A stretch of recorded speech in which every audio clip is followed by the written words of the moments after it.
It's extremism that's the problem, and Twitter amplifies that. I think that extremism is threatening everything, and people are liars, and they pretend it's because of what you're saying, but really they just don't want to hear it because you're not on the right side. There's so much hypocrisy and lies, and the more you tell a lie, some people believe it, and that is like the new politics. Lie enough till people believe it, and it becomes a truth. Ricky Gervais takes 0 prisoners and absolutely annihilates Keir Starmer with jokes so savage they'd make a dragon jealous.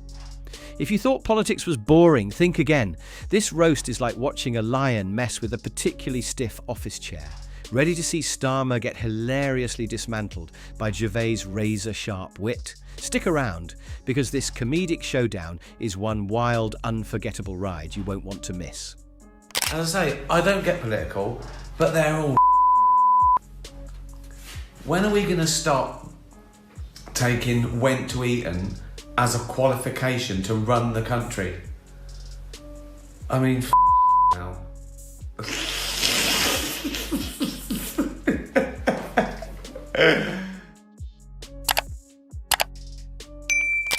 First off, let's get one thing straight. Keir Starmer came in like the British political version of a beige wallpaper sample. You know the kind. Looks like it should be safe and comforting, but mostly just puts you to sleep. There was a time when people thought he might actually bring some spice to the bland political stew. Maybe a dash of charisma, a splash of vision, or at least a hint of boldness. Turns out, it was more like adding a pinch of salt, barely noticeable, and mostly just wasted effort. Not quite the seasoning anyone was craving. I mean, in the news now, with these parties that the government, the people in charge were breaking the rules, having these parties in their lovely gardens. I think I've been naive all my life. It's not till now I just go, why do we trust them? Of course we shouldn't trust the people in charge. That's how they're in charge. They shouldn't be trusted. You remember that moment of hope, like when you buy a fancy new snack, expecting fireworks on your tongue, only to find it tastes suspiciously like plain bread. That's Starmer's leadership in a nutshell, promising excitement, but delivering beige, beige, and more beige. The kind of beige that makes you question if the paint really matches the carpet, or if you just gave up caring altogether. The reality is, we've got the mandate. I mean, we've just won by huge numbers the local elections, the mayoral elections.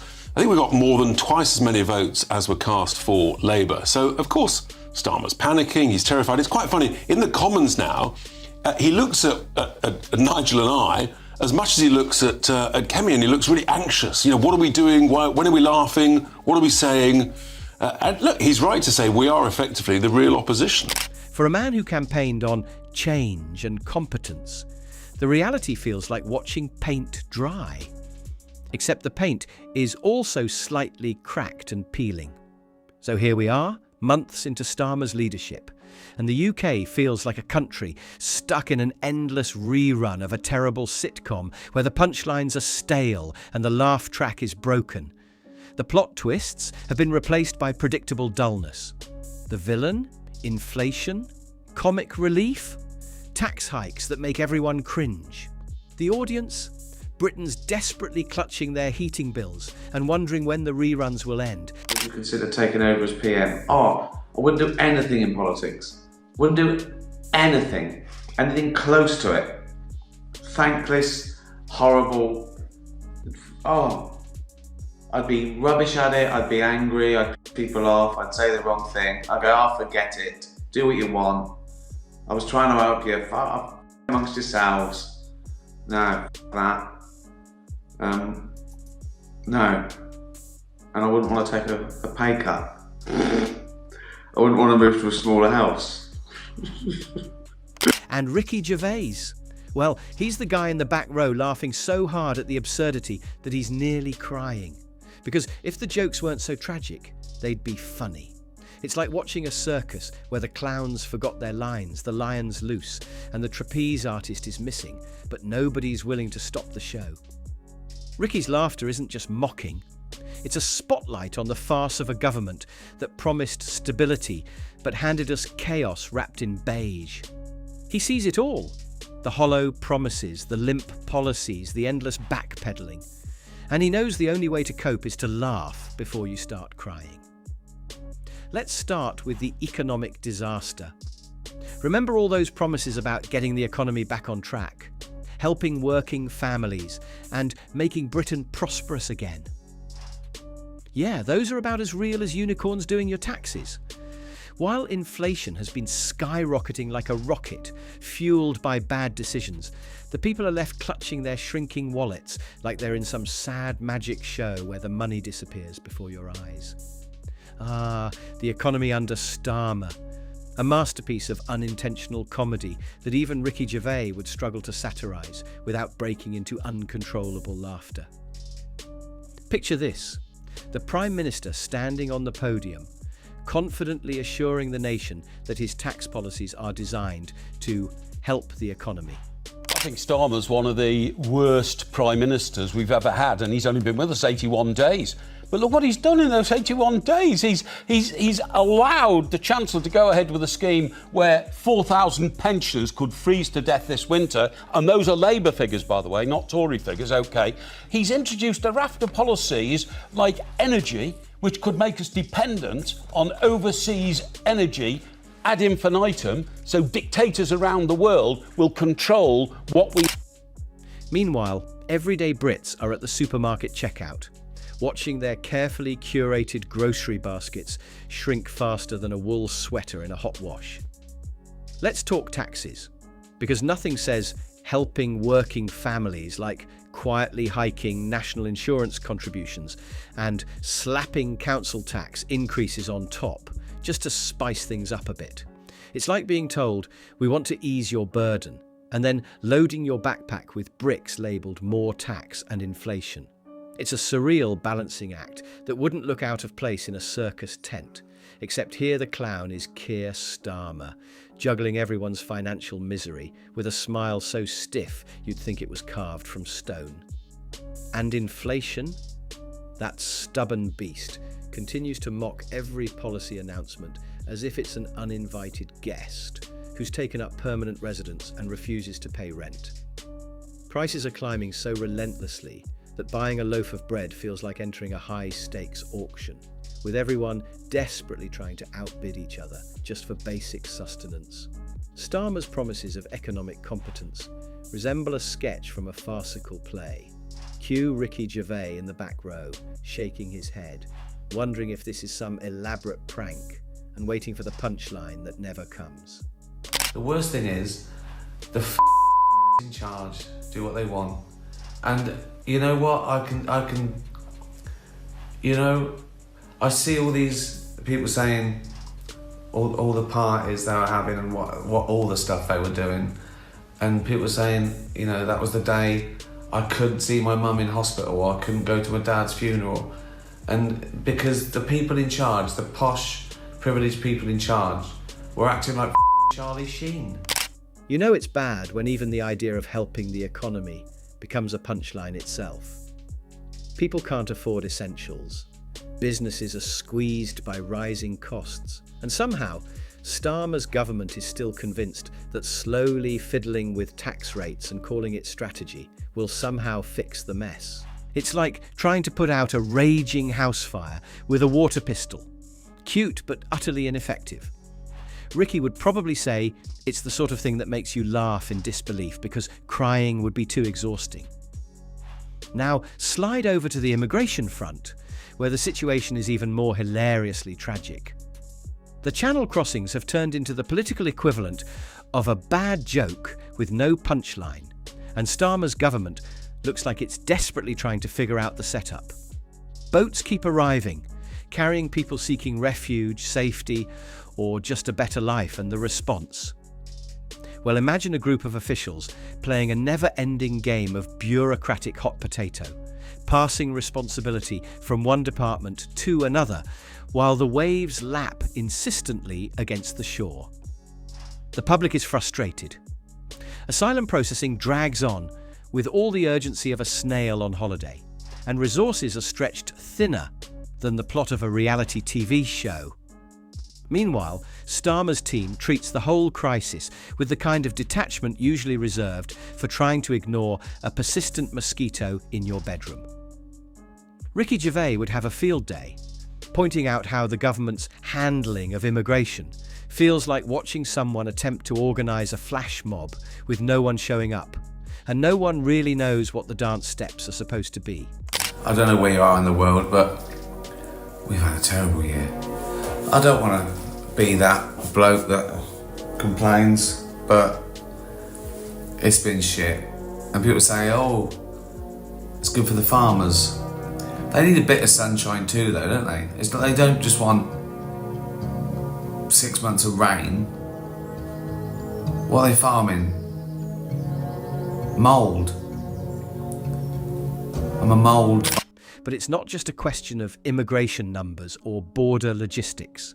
The chaos feeds directly into broader concerns about law and order, a topic ripe for Ricky's sharp tongue. Crime rates, public safety worries, and the strain on emergency services are all quietly piling up like unopened bills on a kitchen counter, ignored until they become impossible to overlook. Starmer's government, with its carefully measured tone and cautious approach, looks more like a sitcom character trying to avoid trouble by hiding behind the sofa rather than facing the mess head on.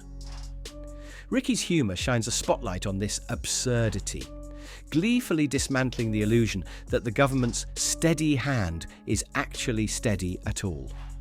Instead, it's more like a trembling hand trying to hold a teacup full of boiling water, dangerously close to disaster. So between the economic squeeze making life a daily challenge and the immigration crisis turning into a bureaucratic farce, Starmer's promises of competent leadership start to sound like the opening lines of a very long joke. I think we should be talking about cancelling the Prime Minister, shouldn't we, really? This is the sort of thing, and I'm making a bit of a joke of it, but it's actually a very close line to being serious. This is the kind of thing that got people put in jail back in July. That there has been this astonishing inversion of language. Now, the question is, what does it actually mean? If it means anything at all. And as with all good jokes, Ricky Gervais is there to remind us that sometimes the punchline is less about laughing and more about questioning how on earth things got this ridiculous in the first place. All this while, Starmer maintains his trademark stiff smile, apparently convinced that a calm demeanour will somehow mask the growing chaos. But if Ricky Gervais has taught us anything, it's that you can't fake funny or effective leadership. The UK deserves better than tax hikes disguised as help, inflation that laughs in the face of policy, and immigration plans so muddled they'd confuse a GPS. And it's exactly that failure, that spectacular comedic tragedy of a government trying and failing to get a grip, that Ricky is mercilessly roasting, and honestly, it's hard to argue with him. Because when leadership becomes a punchline, all that's left is laughter. On one hand, he tells everyone the country needs to be fiscally responsible. On the other, he quietly allows national insurance and council taxes to rise. Because, hey, why not squeeze the average citizen dry while pretending to care? It's like being told you're on a diet, but then given a triple chocolate cake and told, go on, have just one bite. The one bite turns into a mouthful of economic pain. Hi guys, Ricky G here, wellness and beauty influencer. As a celebrity, I know all about stuff, like science and politics. So trust me when I tell you who you should vote for. If you don't vote the right way, that's like a hate crime, and it makes me sad and angry, and I'll leave the country. Meanwhile, the cost of living isn't just rising, it's climbing Mount Everest in flip-flops.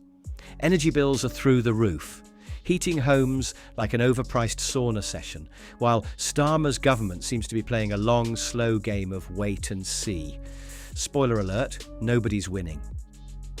The idea that leadership would calmly sip tea while the nation's energy costs spiral, is comedy gold. Except it's not a comedy. It's a catastrophe.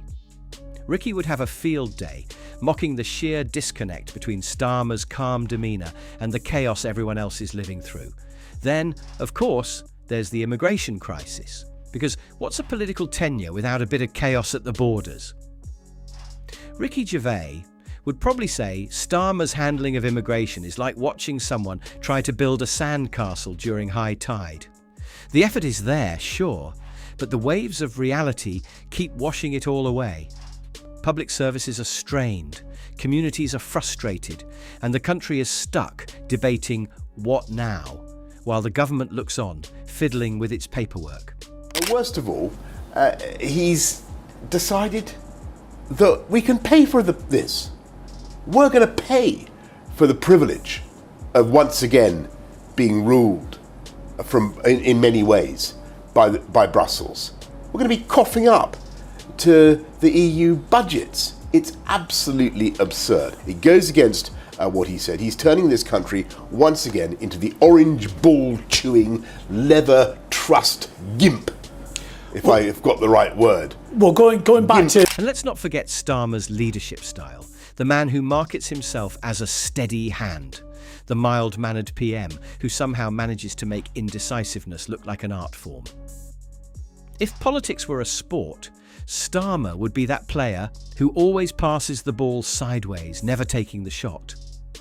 Meanwhile, Ricky's brand of brutal honesty and fearless comedy feels like a refreshing slap to the face, a wake-up call to a nation desperate for real leadership.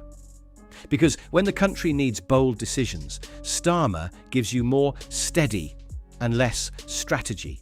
It's like showing up to a knife fight with a butter knife and hoping your charm will save you. Throughout it all, Ricky Gervais's comedy shines a harsh light on the absurdity of the situation.